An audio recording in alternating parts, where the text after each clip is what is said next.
Dito sa head niya is naka-LED na yan.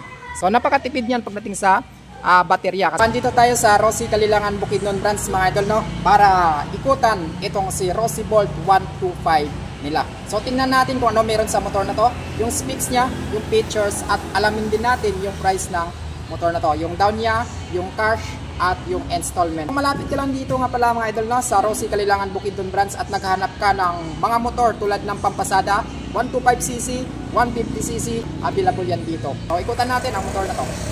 Ito naman yung kabuang locks ni Rossi Bolt 125. Ito yung harapan niya, sa gilid niya ganyan.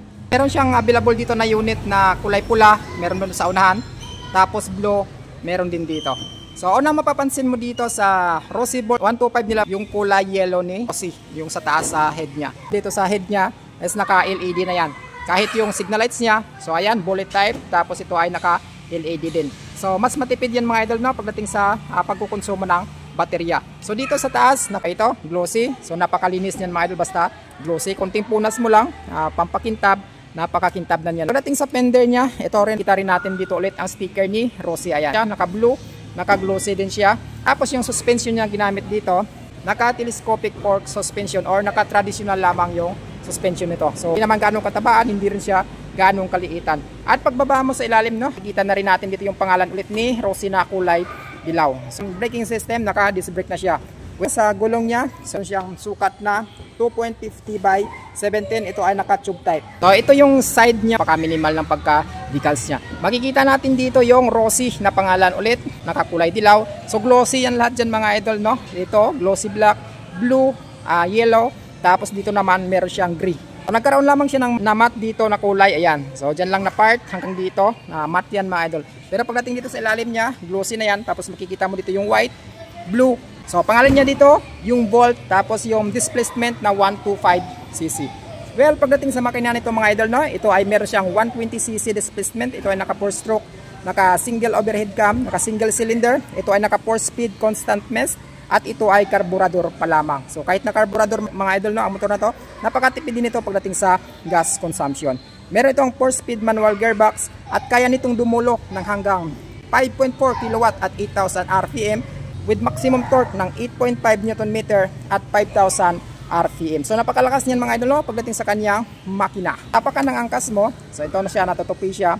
Tapos hindi naman siya ma-vibrate mga idol, no, ayan, no. Tapos meron na rin siyang guard dito, para in case na yung pagpatong ng sapatos ng angkas mo, hindi siya basta-bastang papasok sa loob kasi nga may guard siya dito. Tapos sa suspension niya naman sa likod, ginamitan siya ng coil spring. Isa. So isa dito, isa rin doon sa kabila.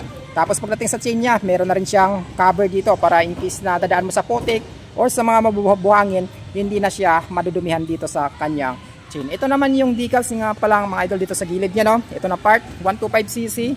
Tapos meron ditong white tsaka blue. Meron na rin siya ditong gray mga idol. Ayan. So dito sa bandang likuran niya, so dito, ayan, oh, parang carbon fiber finish yung pagkagawa dito. Pagdating naman sa gulong niya dito sa likod, pero siyang 2.75 by 17. So ganun pa rin, naka-tube type pa lang ito. Pagdating sa braking system nga pala, so naka-mechanical drum brake. So kahit naka-mechanical drum brake yan, kung magaling ka sa adjustan, so kapit na kapit yan mga. Pagdating sa muffler niya, so ito siya, naka-matte dito. Tapos meron siyang chrome na guard dito para sa angkas mo.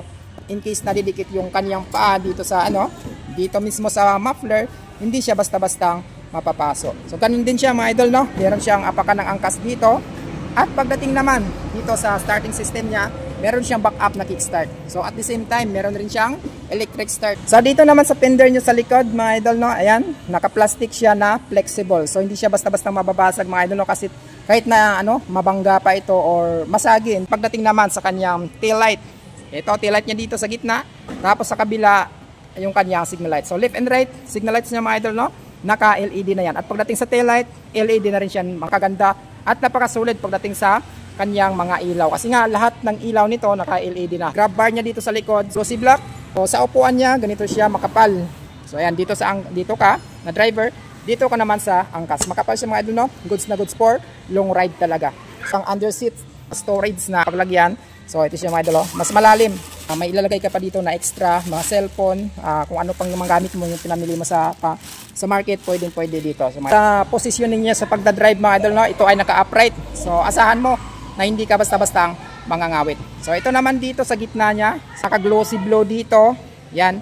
Tapos meron siyang black kabilaan. At pagdating naman sa meter panel niya, ayan, naka analog at meron din dito fuel indicator. So napaka-goods talaga sa isang motor na meron na siyang fuel indicator, neutral indicator, turn signal lights indicator and right, at high beam low beam indicator, gear indicator, meron din siya dito mga idol, at RPM indicator, odometer indicator, at pangalan ni Rossi dito, makikita mo na rin siya. Pagdating naman sa mga switches, makikita natin sa headlight niya ito, on, off.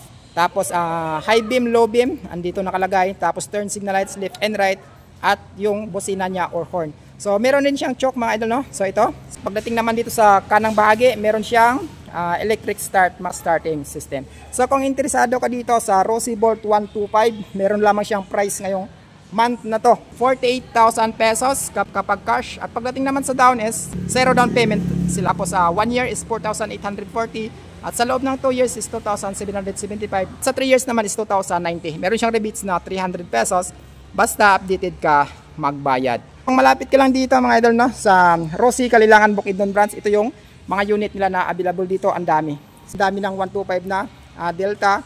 Tapos yung pampasadang motor na 125cc na macho, 150cc na macho. Tapos meron din itong Rossi Bolt 125. So ayan, 125 din na macho mga idol, no, pampasadang motor. Ang dami dito. So